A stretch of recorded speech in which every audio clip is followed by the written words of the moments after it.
வணக்கம் நேயர்களே, உலகளாவிய என் தமிழ் சொந்தங்களே, நான் உங்கள் சங்கீதா. நான் மதங்களை பற்றிய ஆராய்ச்சி செய்து கொண்டிருக்கிறேன். சென்ற வார தொடர்ச்சியாக மறுபிறப்பு மறுபிறவி என்பது பற்றி கிறிஸ்தவ பெரியார் டாக்டர் பீட்டர் சாலமோன் அவர்களை சந்தித்து மீண்டும் எனக்கு இருக்கும் சந்தேகங்களை தெளிந்து கொள்ள வந்திருக்கிறேன். வாருங்கள் நிகழ்ச்சிக்கு போகலாம். வணக்கம் ஐயா. வணக்கம், சொல்லுங்க ஐயா. சென்ற வாரம் மறுபிறப்பு பற்றி தெளிவாக சொன்னீங்க. இந்த மறுபிறப்புங்கிறது உடலை சார்ந்ததா மனதை சார்ந்ததான்னு தெளிவுபடுத்துங்க ஐயா. ஒரு நல்ல கேள்வி. இந்த மறுபிறப்புன்றது தான் பார்ன் அகெயின். இதுதான் இயேசுநாதர் அந்த நிக்கதேமு என்ற மனுஷன் இடத்துல சொல்கிறார், you must be born again அப்படின்னு சொன்னார். அப்போது அந்த மனிதன் என்ன சொல்கிறான், தாயின் வயிற்றில் நானே வயதான ஆள் திரும்பவும் உள்ளே போய் கருவின் வழியாக மீண்டும் பிறக்க முடியுமா என்று ஒரு கேள்வி அவன் எழுப்புகிறான். அவனுடைய கேள்வி நியாயமானது, அவனுடைய புரிதலும் நியாயமானது. அவன் என்ன நினைக்கிறான், இந்த மறுபிறப்பு என்பது உடலை சார்ந்ததுன்னு அவன் நினைக்கிறான். ஆனால் இயேசு கிறிஸ்து 3ஆம் அதிகாரம் 3வது வசனம், 3ஆம் அதிகாரம் 5வது வசனத்தில் ரொம்ப தெளிவாக கிளியராக அவனுடைய சந்தேகத்தை நீக்கும்படி சொல்கிறாரு. நீ மறுபடியும் ஆவினாலும் ஜலத்தினாலும் பிறக்க வேண்டும். இந்த கருத்தை சொல்லிட்டு அவர் இன்னொன்று சொல்கிறாரு, ஆவினாலும் ஜலத்தினாலும் பிறவாவிட்டால் பரலோக ராஜ்யத்துக்கு நீ வர முடியாது என்று சொல்கிறார். அப்போது இந்த பிறப்பு பரலோகத்தோடு தொடர்புடைய ஒன்று. ஆவி ஜலம் என்பது மறுபடியும் உடலில் பிறக்கிறது இல்லை, அது ஆத்மாவில் பிறக்கிறது தான். அதனால தான் மீண்டும் சொல்கிறார், நீ மறுபடியும் ஆவினாலும் ஜலத்தினாலும் பிறவாவிட்டால் தேவனுடைய ராஜ்யத்தை காண மாட்டான் என்று சொல்கிறார். இப்போ உங்கள் கேள்விப்படியே நீங்கள் பார்த்தீங்கன்னா மனதை சார்ந்ததா உடலை சார்ந்ததா, இதுதான் உங்களுடைய கேள்வி. Whether it is belong to your heart or body அப்படின்னு நீங்கள் கேட்குறீங்க. உடலை சார்ந்தது இல்லை, அது நமக்கு தெளிவாக தெரியுது. மனது தான் இதற்கான ஒரு பதிலை தேடுகிறது. நாம் செய்த எல்லா குற்றங்களும் எல்லா பாவங்களும் மூட்டை மூட்டையாக வண்டி வண்டியாக நம்முடைய இருதயத்தில் புதைந்து சேரும் சகதியுமாக துர்நாற்றம் வீசக்கூடிய குப்பையாக மண்டி கிடக்கிறது.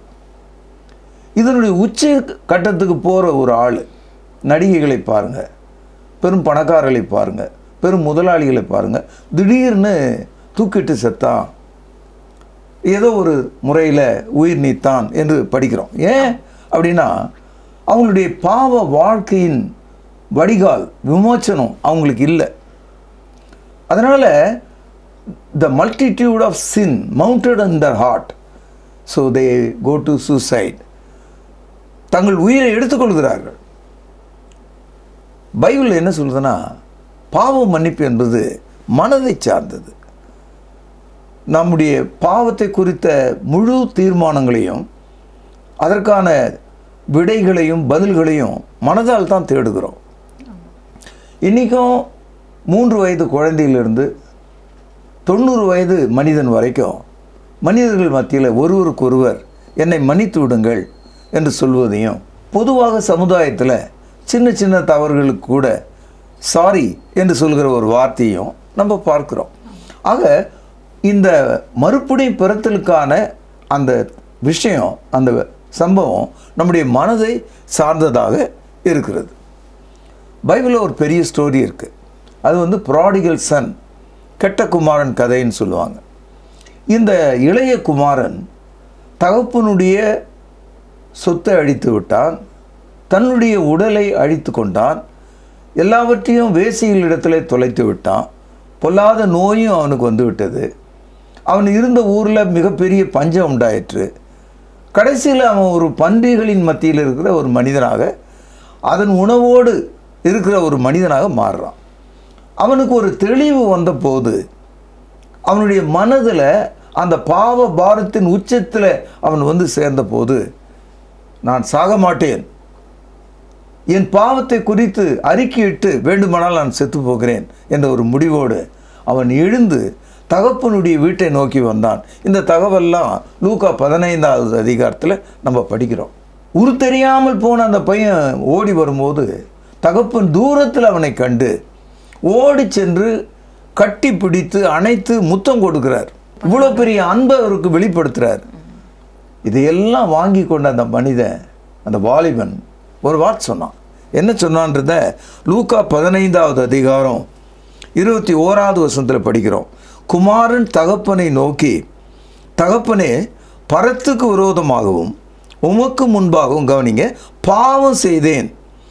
இனிமேல் உம்முடைய குமாரன் என்று சொல்லப்படுவதற்கு நான் பாத்திரன் அல்ல என்று சொன்னான்.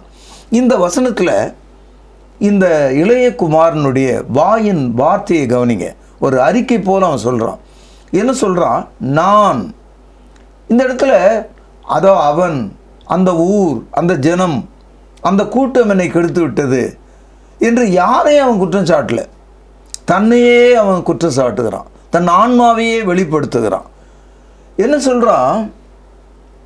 தகப்பனை நோக்கி பேசுவதற்கு முன்பாக பாவ மன்னிப்பை தேடும் இடம் தகப்பன் மட்டும் அல்ல, நம்ம எல்லாரையும் உண்டாக்கிய பிரஜாபதியாகிய கடவுளையே நோக்கி பார்க்கிறான். அதாவது a true forgiveness of sin starts or begins with God the creator. ஆதாம் ஏவாளுக்கு ஆத்துமாவையும் உடலையும் படைத்த கடவுள் ஒருவரையே அவன் தேடுகிறான். அதனால்தான் உமக்கு விரோதமாகவும் பரத்துக்கு விரோதமாகவும், இந்த இடத்துல பரம் என்பது பரலோகத்தை குறிக்கிறது, தேவனை குறிக்கிறது, நான் பாவம் செய்தேன் என்ற ஒரு வார்த்தையை சொல்கிறான். இந்த இடத்துல அந்த பாவம் என்ற அந்த சொல் இருக்குங்களே, இது இப்படி எடுத்துக்கலாம், ஒரு மத சொல் போல. இப்போது சாதாரணமாக இதை மக்கள் மத்தியில் சமுதாயத்தில் எப்படி பேசுவாங்கன்னா, குற்றம் செய்தேன். இந்த சாரி என்பது எதுக்குமே விளங்காத சொல்லு. அது சமுதாயத்தில் பொதுவாக மன்னிச்சிடுங்க அப்படின்னு சொல்கிறேன் இல்லையா, அது வரைக்கும் தான் அந்த சாரி ஓதும், மன்னிங்க அப்படின்னு சொல்கிறது. ஆனால் குற்றம் என்பது மனிதன் மனிதனுக்குள்ளே செய்தால் குற்றம், மனிதன் இறைவனுக்கு முன்பாக நடந்து விட்டால் பாவத்தில், அதுதான் பாவம் என்று நாம் சொல்கிறோம். அதாவது குற்றத்தை ஆங்கிலத்தில் கில்ட்னு சொல்லுவாங்க, பாவத்தை ஆங்கிலத்தில் சின் என்று சொல்கிறாங்க. மூல மொழியில் அமர்ஷியா என்ற ஒரு வார்த்தை, கிரேக்க வார்த்தை. இந்த அமர்ஷியா என்ற ஒரு சொல் இன்றைக்கும் மருத்துவத்துறையில் ஹெமட்டாலஜி அப்படின்னா இரத்த வகையை ஆய்வதை குறிக்கிற ஒரு வார்த்தை அது. அதாவது லேவியராகமம் 17வது அதிகாரம் 11வது வசனத்தில் மனுஷனுடைய உயிர் அவன் இரத்தத்தில் இருக்கிறது, life is in the blood அப்படின்னு பழைய ஏற்பாட்டில் லேவியர் 17:11 சொல்லியிருக்கு. அப்போது பாவம் என்பது நம்முடைய உயிரை ஓட்டி கொண்டிருக்கிற இரத்தம் வரைக்கும் பாய்ந்திருக்கிறது. அதனால தான் இந்த வார்த்தை அமர்ஷியான்ற வார்த்தையை கிரீக்கில் சின் என்றதுக்கான ஆங்கில வார்த்தைக்கான மொழிபெயர்ப்பாக நம்ம பார்க்குறோம். அப்போது குற்றம் என்பது மனிதர்கள் மத்தியிலே நடந்தால் அது குற்றம், பாவம் என்பது தேவனுக்கு முன்பாக செய்தால், நம்மை படைத்த பராபரனுக்கு முன்பாக செய்தால் அது பாவம். பாவத்தினுடைய உச்சம் அதிகம், குற்றத்தினுடைய உச்சம் நம்ம தலையின் கீழே தான். நீங்கள் எந்த ஒரு கோர்ட்லேயாவது, எந்த நீதிபதியாவது, எந்த வழக்கறிஞராவது, ஐயா இந்த ஆள் இந்த பாவத்தை செய்தார், அப்புறம் நீதிபதி இந்த பாவத்துக்காக இந்திய தண்டனை சட்டம் பிரிவின் கீழ் அப்படி இப்படின்னு சொல்லி பாவம்ன்ற வார்த்தையை அவங்க யூஸ் பண்ணுறதில்ல. அப்போ இதுலேருந்து என்ன தெரியுதுன்னா, பாவம் என்ற வார்த்தைக்கு உங்களுக்கு சம்பந்தமே இல்லை. வெறும் குற்றத்தை விசாரிப்பதற்கு தான் நம்முடைய சட்டங்களும் நீதிமன்றங்களும் இருக்குது. குற்றங்களுக்கு மேலே பாவங்கள் இருக்கிறது. பாவங்கள் நம்முடைய இரத்தத்துக்குள்ளே நுழைகிறது, நம்மை அடிக்கிறதாக இருக்கிறது. அதனால தான் அந்த இளைய குமாரன், தகப்பனே, பரத்துக்கு விரோதமாகவும் உமக்கு விரோதமாகவும் பாவம் செய்தேன் என்று முதல்வன் சொன்னான். அடுத்தது என்ன சொல்கிறான்? நான் உம்முடைய குமாரன் என்று சொல்வதற்கு எனக்கு எந்த தகுதியும் இல்லை. அப்போது பாவ மன்னிப்பை தேடுகிற ஆள் தனக்கு ஒரு தகுதி வச்சுக்கிட்டு தேட முடியாது. அவன் நான் ஒன்றுமில்லை, என்னுடைய பாவத்துக்கு ஈடாக நஷ்டமாக கொடுப்பதற்கு ஒன்றுமில்லை. இல்லைனா பெரிய பணக்காரர்கள் தங்களுடைய பாவங்களுக்காக விலை கொடுத்துருவாங்களே, பாவ மன்னிப்பு சீட்டை வாங்கி கொடுத்துருவானே, டிக்கெட் மாதிரி கொடுத்துட்டே இருப்பான், இந்தா வச்சுக்க அப்படின்னு. அதனால் பாவம் இறைவன் ஒருவரால் மட்டுமே மன்னிக்கக்கூடியது. இந்த கான்டெக்ஸ்டில் நீங்கள் ஆராய்ச்சி பண்ணுற ஒரு மாணவியாக இருக்கிறதுனால இது உங்களுக்கு பயனுள்ளதாக இருக்கும்னு நான் நம்புகிறேன். சங்கீதம் 51 தாவீது பேரரசன் மனம் திறந்து பேசுகிற சில வார்த்தைகளை நான் உங்களுக்கு காண்பிக்கிறேன். என்ன சொல்கிறாருன்னு பாருங்கள். சங்கீதம் 51 3வது வசனம், பழைய ஏற்பாட்டில் 701வது பக்கம். என் மீறுதல்களை நான் அறிந்திருக்கிறேன், என் பாவம் எப்பொழுதும் எனக்கு முன்பாக நிற்கிறது. இந்த தகவல் எவ்வளோ ஆச்சரியமாக இருக்குது பாருங்கள். இந்த இடத்துல பாவத்தை நீக்குவதற்கான வழி இல்லை. ரெண்டாவது, என்னுடைய பாவம் செய்தேனா செய்யவில்லையா என்ற நிலையில் அவர் இல்லை.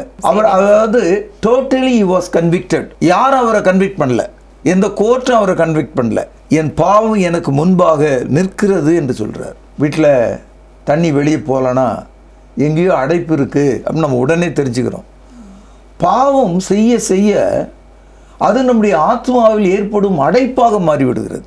அந்த அடைப்பே ஒரு கட்டத்தில் அந்த வீடு முழுவதும் நாரச் செய்து நீ அங்கே இல்லாதபடிக்கு அழிந்து போவதற்கு காரணமாக இருக்கும்.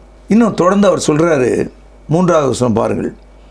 என் மீறுதல்களை நான் அறிந்திருக்கிறேன், என் பாவம் எப்பொழுதும் எனக்கு முன்பாக நிற்கிறது. 4வது வசனம், தேவரீர் ஒருவருக்கே விரோதமாக நான் பாவம் செய்து உமது கண்களுக்கு முன்பாக பொல்லாங்கானதை நடப்பித்தேன்.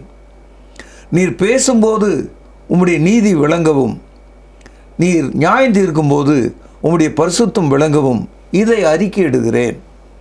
அதாவது சின் எப்போ எண்ட் ஆகுதுன்னா when you confess it, அறிக்கையிடும்போது. இப்போது ஒரு குற்றம் செய்தவங்க கூட வீட்டில் நான் செஞ்ச தப்பு அல்லது குற்றம் பாவம் அப்படின்னு நினச்சிட்டு இருந்தால் பிரயோஜனம் இல்லை. எந்த இடத்துல போய் சொல்லணுமோ அந்த இடத்துல சொல்லணும். இப்போ அந்த இளைய குமாரன் கடைசி கட்டத்தில் தோலும் எலும்பா அடையாளம் தெரியாமல் போன கடைசி நிமிட உயிர் மூச்சை பிடித்து கொண்டு தகப்பனிடத்தில் சொல்லிட்டான் அவன். அதுபோல் எல்லா பாவிகளும் நம்மை உண்டாக்கிய கடவுளுக்கு முன்பாக நம்முடைய வாயினாலே இருதயத்திலிருந்து அறிக்கை செய்ய வேண்டும். sin has to be confessed by the sinner. எனக்காக நீங்கள் அறிக்கை செய்ய முடியாது. ஐயா அவருடைய பாவத்தை மன்னிச்சுங்க அப்படின்னு நீங்கள் வேண்டுதல் செய்யக்கூடாது. இதில் ரொம்ப அழகான ஒரு தத்துவம் என்னென்னா, ரொம்ப உன்னிப்பாக நீங்கள் கவனிச்சிங்கன்னா ஒரு அழகான காட்சியை காண்பிக்கிறார். இப்போது நம்ம செய்கிற பாவங்களை யாரும் பார்க்கல, யாருக்குமே தெரியாது, அதை பற்றி நம்ம கவலையே படுவதில்லை. ஆனால் நம்மை உண்டாக்கிய கடவுள், அவருடைய கண்கள் உலகம் முழுவதும் உலாவுகிறது. அவருடைய கண்களுக்கு மறைவானது எதுவுமே இல்லை, உள்ளும் புறமும் அவருக்கு தெரியும். இந்த இடத்துல தாவீது பாருங்கள், அவருடைய பாவ அறிக்கை செய்யும்போது நான் செய்த பாவத்தை எவனும் பார்க்கல அதனால் நான் அறிக்கை செய்கிறேன்னு சொல்லலை, உம்முடைய கண்களுக்கு அது தெரியும்னு சொல்லிட்டார். அப்போது ஒவ்வொரு மனிதனும் ஊருக்கு தெரிந்தாலும் மனைவிக்கு தெரிந்தாலும் தெரியாவிட்டாலும் கடவுளுக்கு தெரியும் என்று அறிந்து உமது கண்களுக்கு முன்பாக பொல்லாங்கானதை நடப்பித்தேன். கடவுளே நீர் நீதி உள்ளவர், உமது வல்லமையின் கீழ் என்னை மன்னியும், என்னை கழுவும் என்று ஒரு வார்த்தையை கேட்கிறார். தாவீது வாழ்ந்த காலத்தில் பாவ மன்னிப்பை மோசேயினுடைய நியாயப்பிரமாணத்தின்படி பலிகளை செலுத்தி ஆடு மாடு இவைகளின் இரத்தத்தினாலே பாவ மன்னிப்பை தேடினார்கள். அந்த காலத்தில் வாழ்ந்த தாவீது ஆடு மாடுகளின் இரத்தத்தின் கீழ் அந்த பாவ மன்னிப்பை தேடாமல் என்னை கழுவும் என்று ஒரு வார்த்தையை உபயோகப்படுத்துகிறார். வாஷ் மீ என்ற ஒரு வார்த்தையை உபயோகப்படுத்துகிறார். இந்த கருத்து தான் புதிய ஏற்பாட்டினுடைய கருத்து. புதிய ஏற்பாடு என்ன சொல்லுது? பாவ மன்னிப்பு கழுவதினால் உண்டாகிறது. அதை தான் நம்ம ஞானஸ்தானம் நம்ம சொல்கிறோம். எபேசியர் 5:26 தாம் அதை திருவசனத்தை கொண்டு தண்ணீர் முழுக்கினால் சுத்திகரித்து பரிசுத்தமாக்குறதுக்கும் கரை திரை முதலானவைகள் ஒன்றுமில்லாமல் பரிசுத்தமும் பிழையற்றதுமான மகிமையுள்ள சபையாக அதை தமக்கு முன்பாக நிறுத்தி கொள்வதற்கென்று தம்மை தாமே அதற்காக ஒப்பு கொடுத்தார். பாவ மன்னிப்பு என்பது பாவ மன்னிப்போடு போகலை, நாம் தேவனுடைய பிள்ளைகளாக மீட்கப்படுகிறோம். அவருடைய ஜனங்களாக மாறிவிடுகிறோம். திருச்சபையாக மாறிவிடுகிறோம். கடவுள் வந்து குடிக்கொண்டிருக்கும் தேவாலயமாக மாறிவிடுகிறோம். தீத்து 3ஆம் அதிகாரம் 5வது வசனம் ரொம்ப உன்னிப்பாக நீங்கள் புரிஞ்சுக்கணும். நாம் செய்த நீதியின் கிரியைகள் நிமித்தம் அவர் நம்மை ரட்சியாமல் தமது இரக்கத்தின்படியே மறுஜென்ம முழுக்கினாலும், இதான் ஞானஸ்தானம், பரிசுத்த ஆவியினுடைய புதிதாக்குதலினாலும் நம்மை ரட்சித்தார். அப்போது பாவம் மன்னிப்பு என்பது மனதால் தேடுகிறோம், பாவங்களை வாயினால் அறிக்கையிடுகிறோம். அவருடைய வார்த்தையின்படி ஞானஸ்தானமாகிய கட்டளைக்கு அந்த திருமுழுக்குக்குள் வரும்போது அதெல்லாம் நம்முடைய முயற்சியாகவோ அல்லது நாம் செய்கிற ஒரு சேவையாகவோ நினைக்கக்கூடாது. It is not a work that God saves a man, it is the grace that God saves a man. ஒரு மனிதன் செய்த நற்கிரியினால அவனை தேவன் ரட்சிக்கலை. ஏன்னா உலகத்தில் எவ்வளோ பேர் நல்ல காரியங்களை செஞ்சுக்கிட்டே இருப்பாங்க, மகத்துவமான காரியங்களை செய்வாங்க. அதுக்காக அவனுடைய பாவத்தை ஆண்டவர் மன்னிக்கலை. தேவனுடைய வார்த்தையின்படி அவன் பாவத்தை அறிக்கை செய்து திருமுழுக்கு பெறுவதனால அவனுடைய பாவங்களை மன்னிப்பதாக தேவன் வாக்களித்தார். இந்த வார்த்தையின் மீது தான் கிறிஸ்தவம் ஸ்தாபிக்கப்பட்டிருக்கு. உங்களுடைய கேள்வி, கிறிஸ்தவம் மனதை சார்ந்ததா உடலை சார்ந்ததா? இப்போ இது ஒரு தத்துவமான கேள்வி. இப்போ மனம் வந்து உடலுக்குள்ளே இருக்குது, உடல் வந்து மனதின் மேலே இருக்குது, ரெண்டையும் பிரிக்க முடியாது. ஆனால் இப்படி ராக்கெட்டு மேலே போக போக பல ஆயிரம் அடிகள் அல்ல மீட்டர்கள் உயரத்துக்கு போகுது. ஆனால் அந்த ராக்கெட்டு ஒன்று மேலே சுமந்துட்டு போகுது, அதுதான் செயற்கைக்கோள், அது சேட்டலைட். ஆனால் சுமந்து போகிற அந்த வீகிள் அதான் ரொம்ப பெருசு, ரொம்ப எடை உள்ளது. போக போக போக அதெல்லாம் துண்டு துண்டாகி சாம்பலாகி தரையில் விழுந்துடும், கடலில் விழுந்துடும். சேர வேண்டிய இடத்துல சேட்டலைட் தான் போய் சேரும். அது மாதிரி உடலிலே நாம் இருக்கிற காலத்தில் ஒரு குறிப்பிட்ட காலம் வரைக்கும் தான் இந்த உடலில் நம்ம இருக்க முடியும். ஆனால் ஆன்மா என்பது எப்படி ராக்கெட் மேலே இருக்கிற சேட்டலைட் மாதிரி உடலுக்குள்ளே இருக்கிற ஆத்மா இருக்கிறது. ஆத்மா தேவனிடத்துக்கு செல்கிறது, உடல் மண்ணுக்கு திரும்புகிறது. பிரசங்கி 12ஆம் அதிகாரம் 7வது வசனத்தில் படிக்கிறோம், ஆவி தன்னை தந்த தேவனிடத்துக்கு போகாததற்கு முன்னே உன் தேவனை நீ நினைன்னு சொல்லப்பட்டிருக்கு. Before your spirit return to God remember God என்று வேதாகம் சொல்லுது. சரீரம் நமக்கு உதவியாக இருக்குது. சரீரத்தால் ஆத்மா மாறி செயல்பட முடியாது. சரீரத்தால் ஜீரணிக்க முடியும், இரத்த ஓட்டத்தை பெற்றுக்கொள்ள முடியும். ஆனால் ஆத்மா சிந்திக்க முடியும், யோசிக்க முடியும். ஆகவே மனம் திரும்புகிற மனிதன் தன் ஆத்மாவில் தான் மனம் திரும்புகிறான். அப்படியானால் மறுபிறப்பு என்பது ஆத்மாவை சார்ந்தது, உங்களுடைய இருதயத்தை சார்ந்தது. அதனால்தான் 2 கொரிந்தியர் 5ஆம் அதிகாரம் 17வது வசனத்தில் படிக்கிறோம், ஒருவன் கிறிஸ்துவுக்குள் இருந்தால் அவன் புதிய சிருஷ்டியாக இருக்கிறான். எப்படி அவன் புதிய சிருஷ்டியாக இருக்கான்னா, அதே ஆள் தான், அதே கருப்பு நிறம், அதே 5 அடி 4 அங்குலம் உயரம், அதே பேர் தான், அதே நாக்கு மூக்கு கண் எல்லாம் ஒரே மாதிரி தாங்கிறான். ஞானஸ்தானத்துக்கு பிறகும் அவனுடைய மொழி மாறல, உணவு மாறல, கலாச்சாரம் மாறல, சமுதாயம் மாறல, வீட்டு எண் மாறல, எதுவுமே மாறல. அப்போ எப்படி அவன் புது சிருஷ்டியாக இருக்கான்னு ஆண்டவர் சொல்கிறாருன்னா, மனதால் அவனுடைய உள்ளத்தால் அவன் மாறி இருக்கிறான். கிறிஸ்டியானிட்டி இன்வோர்ட் ரிலிஜன், உள்ளத்திலிருந்து பிறக்கும் ஒரு மார்க்கமாக இருக்கிறது. எல்லா மதத்திலேயும் தான் பாவ மன்னிப்பு இருக்கு. எனக்கு இதில் ஒன்றும் வித்தியாசம் தெரியலையே. கண்டிப்பாக தெரியணும் உங்களுக்கு. காரணம் என்னன்னா, எல்லா மதத்திலும் பாவம் என்ற உணர்த்தல் இருக்கிறது. சின் கன்விக்ஷன், நான் பாவம் செய்தேன் என்ற உணர்வு இருக்கிறது. அதை குற்றம் என்று சொல்லலாம், தவறு என்று சொல்லலாம், சாரின்னு கூட சொல்லிட்டு போகலாம். உச்சகட்டமாக இந்த குற்றம் என்ற அளவில் வரும்போது தான் போலீஸ் நம்மளை பிடிச்சிட்டு போகுது, நீதிமன்றம் தண்டனை வழங்குறது. அது கூட நம்மளை மன்னித்து ஒரு 14 வருஷம் பொறுத்து வெளியே போட்டு விட்டுடுது, ஜென்ம தண்டனை கொடுக்குறான். ஆக எல்லா குற்றங்களும் மனிதர்கள் மத்தியில் விசாரிக்கப்படுது. அது ஒன்று. ரெண்டாவது, நீங்கள் என்ன சொல்கிறீங்க, எல்லா மதத்திலும் பாவ மன்னிப்பு இருக்கிறது, அப்போ கிறிஸ்தவம் எதனால் வேறுபட்டிருக்கு, வித்தியாசமாக இருக்குதுன்னு கேட்குறீங்க. ஆமாம். நான் கேட்குறேன், கிறிஸ்தவத்தை கொஞ்ச நேரம் நம்ம நிறுத்துவோம் இந்த இடத்துல. எல்லா மதம் நீங்கள் சொல்கிறீங்களே, எந்தெந்த மதத்தை சொல்கிறீங்க? ஒன்று. ரெண்டாவது, மதமே இல்லாத மனிதர்களும் நாடுகளும் இருக்குது. அதை நான் உங்களுக்கு சொல்கிறேன். காரணம் என்னென்னா, இந்த உலகத்தில் 3 வகையான மக்கள் இருக்காங்க. கடவுளை நம்புகிறவர்கள், கடவுளை நம்பாதவர்கள். இந்த 2 பேர் போக எனக்கு கடவுளே தேவையில்லை, அவரை என் பேச்சுக்கே கொண்டாடாதீங்க அப்படின்னு சொல்கிற ஒரு ஆளும் இருக்கான். அப்போ கடவுளை நம்புகிறவன் இருக்கான், கடவுளை நம்பாதவன் இருக்கான், இதை பற்றி எனக்கு பிரச்சனையே இல்லைன்னு சொல்கிற ஆள் இருக்கான்.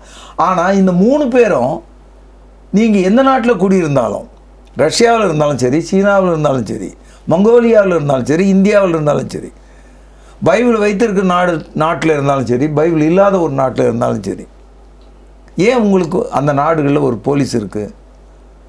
குற்றங்களை கண்டிப்பதற்காகவும் தண்டிப்பதற்காகவும். ஏன் நீதிமன்றங்கள் இருக்கிறது? குற்றங்களை தண்டிக்கவும் தண்டனை வழங்கும் தானே. அப்போது கடவுள் இல்லைன்னு சொன்னாலும், அது எனக்கு தெரியாதுன்னு சொன்னாலும், கடவுள் இருக்கிறான்னு சொன்னாலும், எல்லா மனிதனுக்குள்ளும் ஒரு மாரல் எத்திக்ஸ் இருக்குது, ஒரு மொராலிட்டி இருக்குது. அதாவது every crime need to be punished. எல்லா குற்றங்களும் தண்டிக்கப்பட வேண்டும் என்று மனிதர்கள் ஆர்வம் உள்ள ஒரு சமுதாயத்தின் குடிமக்களாக இருக்கிறாங்க. அவர் society has been made to punish the crime. இந்த சித்தாந்தம் எல்லா மனிதர்களுக்குள்ளே இருக்குது.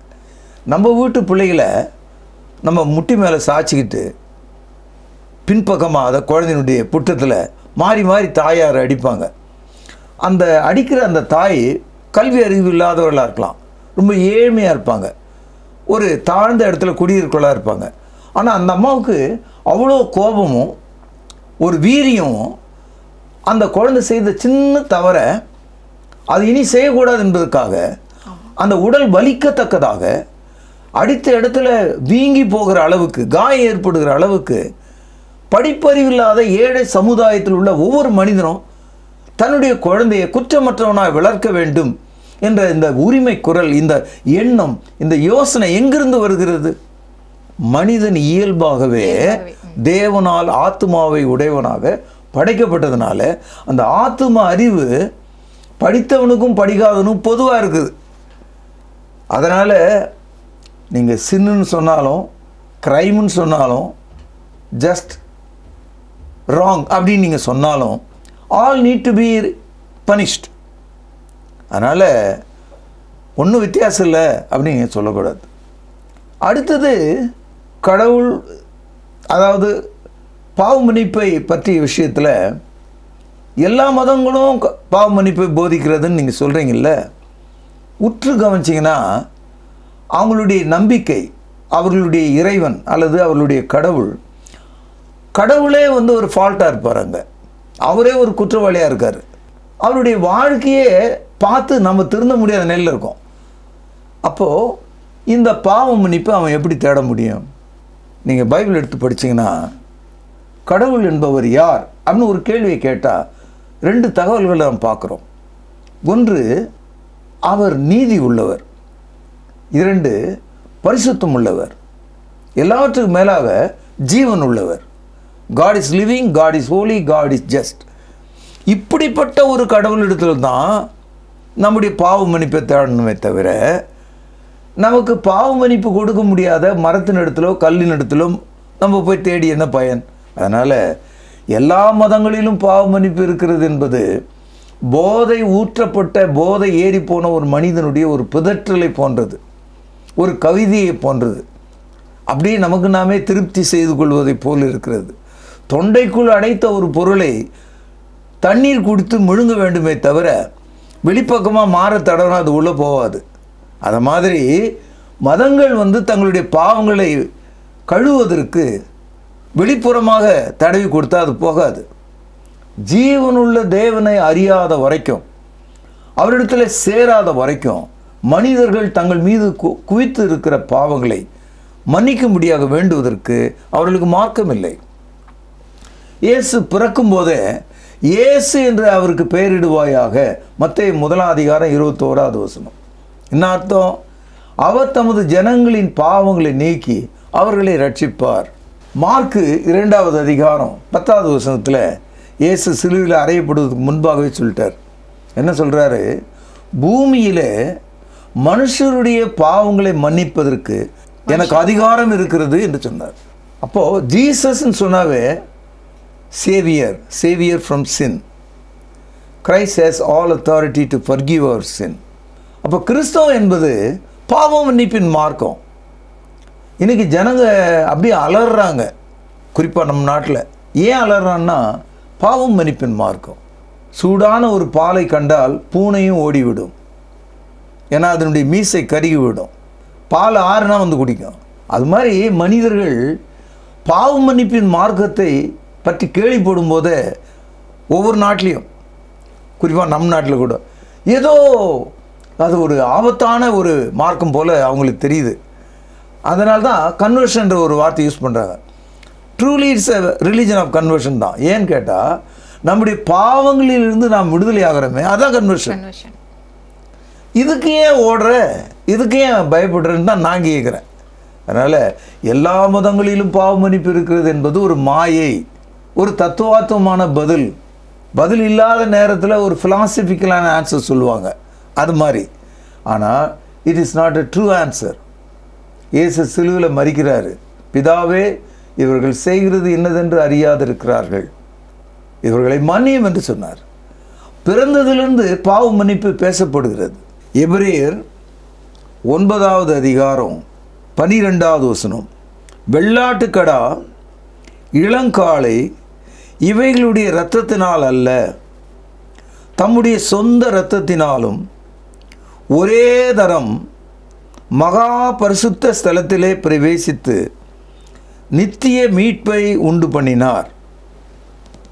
அதாவது பழைய ஏற்பாட்டு காலத்தில் பாவ மன்னிப்பை இஸ்ரவேலர்கள் இளங்காலை, வெள்ளாட்டுக்கடா இவைகளை பலி செலுத்தி குற்ற நிவாரண பலி, பாவ நிவாரண பலியின் கீழே அவர்கள் பாவ மன்னிப்பை தற்காலிகமாக அடைந்தார்கள். ஆனால் இயேசு கிறிஸ்து சிலுவிலே மரித்த போது அவர் நம்முடைய பாவங்களுக்காக ஒரே தரம் பழுதற்ற ஆட்டுக்குட்டியாக சிலுவிலே மரித்து நித்தியமான இந்த மீட்பை உண்டு பண்ணினார். அப்போது இந்த பாவ மன்னிப்பை நீங்கள் விசுவாசித்து உங்கள் வாயினால் உங்கள் பாவங்களை அறிக்கையிடும்போது பாவ மன்னிப்பை தேவன் உங்களுக்கு வழங்குகிறார். இயேசு கிறிஸ்து வாழ்ந்த காலத்தில் மக்கள் தங்கள் வாயினால் பாவ மன்னிப்பை அறிக்கையாக கேட்டாங்க. லூக்கா எழுதிய சுவிசேஷம் 3:10 அப்பொழுது ஜனங்கள் அவர்களை நோக்கி, அப்படியானால் நாங்கள் என்ன செய்ய வேண்டும் என்று கேட்டார்கள். அவர்களுக்கு அவன் பிரதியுத்தரமாக, 2 அங்கிகளை உடையவன் இல்லாதவனுக்கு கொடுக்க கடவன், ஆகாரத்தை உடையவன் அப்படியே செய்ய கடவன் என்றான். ஆயக்காரரும் ஞானஸ்தானம் பெற வந்து அவனை நோக்கி, போதகரே, நாங்கள் என்ன செய்ய வேண்டும் என்று கேட்டார்கள். அதற்கு அவன், உங்களுக்கு கட்டளையிட்டப்பட்டதற்கு அதிகமாய் ஒன்றும் வாங்காதிருங்கள் என்றான். போர் சேவகரும் அவனை நோக்கி, நாங்கள் என்ன செய்ய வேண்டும் என்று கேட்டார்கள். அதற்கு அவன், நீங்கள் ஒருவருக்கும் இடுக்கண் செய்யாமலும் பொய்யாய் குற்றம் சாட்டாமலும் உங்கள் சம்பளமே போதும் என்று இருங்கள். இந்த 3 வசனமும் இன்றைய உலகத்துக்கு ரொம்ப அவசியமாகுது. ஒரு சாதாரண பாவி, எல்லாம் தெரிந்த ஒரு பாவி, அரசாங்கத்தில் பணியாற்றுகிற அதிகாரிகள், சேவகர்கள், இந்த 3 பேரும் கேள்வி கேட்டாங்க, என்ன செய்யணும் என்ன செய்யணும். ஒவ்வொருத்தருக்கும் பதில் சொல்லப்பட்டிருக்கு. எல்லா பதில்களும் அந்த தவற்றை, அந்த குற்றத்தை, அந்த பாவத்தை விட்டு விலகி நீங்கள் அறிக்கை செய்து ஞானஸ்தானம் பெற வேண்டும். அதில் கடைசியாக பாருங்கள், அந்த போர்ச்சேவர்கள் கேட்டபோது என்ன சொல்கிறாரு, நீங்கள் ஒருவனுக்கும் இடுக்கண் செய்யாமலும், உங்களுக்கு அதிகாரம் இருக்குதுன்னு சொல்லி ஊரை அடித்து உலையில் போட்டுக்காதீங்க, பொய்யாய் குற்றம் சாட்டாமலும் உங்களுக்கு கிடைக்கிற சம்பளமே போதும்னு சொல்லுங்கள். இன்றைக்கி உலகம் இன்றைக்கி அழிகிறதுக்கு ஒரு காரணம், பெரும் அதிகாரிகளும் தலைவர்களும் நாட்டை நடத்துகிறவர்களும் தேசத்தை விற்று தங்கள் மடியில் வைத்துக் கொள்கிறார்கள். 1000 தலைமுறைக்கு வேண்டியவைகளெல்லாம் சேர்த்து விடலாம் என்று அவர்கள் யோசிக்கிறாங்க. தீவுகளை வாங்குறாங்க. நிலப்பரப்புகள் எல்லாம் என்னுடையது என்று ஒரு தனி மனிதன் சொல்கிறான். ஆகவே எல்லா பாவங்களுக்கும் தீர்வு பாவ அறிக்கையும் ஞானஸ்தானம் தான். நேயர்களே, இன்றைய நிகழ்ச்சியின் மூலமாக மறுபிறப்பு என்பது மனிதனின் ஆத்மாவை சார்ந்தது என்றும் அது உடல் சார்ந்தது இல்லை என்ற அரிய கருத்தை நான் தெரிஞ்சுக்கிட்டேன். என்ன மாதிரியே நீங்களும் புரிஞ்சிருப்பீங்க நம்புகிறேன். இந்த நிகழ்ச்சி என்னுடைய ஆராய்ச்சிக்கு மிகவும் பிரயோஜனமாக இருந்தது. மீண்டுமாக கூட இது மாதிரியான கருத்துக்களை ஐயாவிடம் அடுத்த வாரம் இதனுடைய தொடர்ச்சியாக கேட்டு தெரிந்து கொள்ளலாம். நன்றி, வணக்கம். வணக்கம். தொடர்பு கொள்ள வேண்டிய முகவரி: திருமறை நேரம், 58 சர்ச் தெரு, குமரன் நகர், சென்னை 6,82,000. செல்போன் 9385500882.